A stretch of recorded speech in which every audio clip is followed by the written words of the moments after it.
আল্লাহ রাব্বুল আলামিন কোরআনে কারিমের মধ্যে বলছেন, লা ইন শাকারতুম লা আযীদান্নাকুম ওয়া লা ইন কাফারতুম ইন্না আযাবি লাশাদীদ।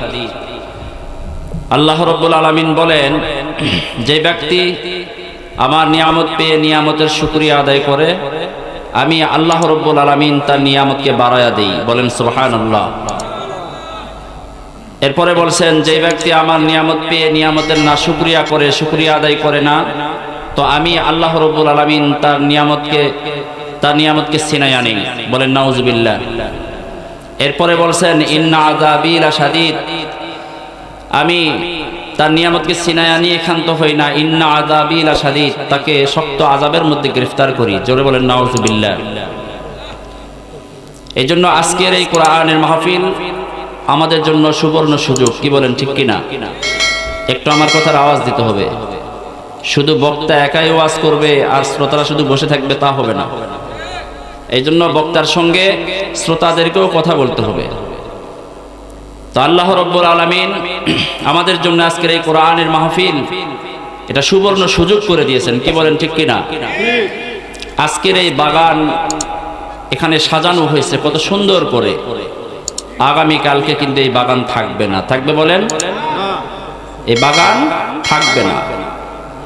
তা আজকের এই মাহফিলের বাগান যেমন আছে, আগামীকালকেও না, মাহফিল শেষ হওয়া মাত্রই ডেকোরেটরের ভাইয়েরা তাড়াতাড়ি করে খোলা শুরু করে দিবে। কি বলে, এই বাগান থাকবে না।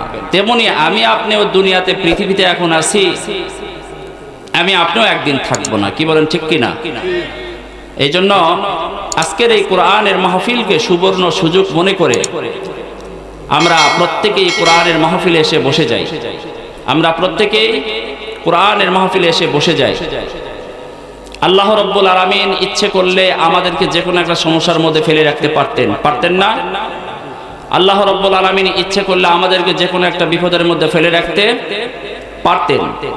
আল্লাহ রাব্বুল আলামিন ইচ্ছে করলে আমাদেরকে জেলখানার কয়েদি বানাইতে পারতেন। আল্লাহ রাব্বুল আলামিন ইচ্ছে করলে আমাদেরকেও এরকম হাসপাতালের রোগী বানাইতে পারতেন। এই সময় দেখেন অনেকে বিপদের মধ্যে পড়ে আছে কিনা? এই সময় অনেকে সমস্যার মধ্যে পড়ে আছে। এই সময় অনেকে জেলখানার কয়েদি হয়ে জেলখানার মধ্যে আবদ্ধ হয়ে আছে।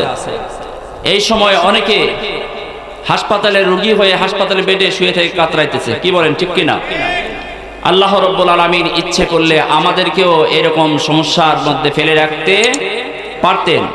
তো যে আল্লাহ রাব্বুল আলামিন আমাদেরকে দুনিয়ার সমস্ত ফাহিশা কাজ থেকে বিরত রেখে সুস্থ শরীর নিয়ে আল্লাহ রাব্বুল আলামিন দয়া করে মায়া করে আল্লাহ তাআলা তিনার কোরআনের মাহফিলের জন্য এই বাগানের মধ্যে এসে বসার তৌফিক দান করছেন। এই জন্য আমরা জবান খুলে আরো একবার চিৎকার দিয়ে বলেন, সকলেই বলুন আলহামদুলিল্লাহ।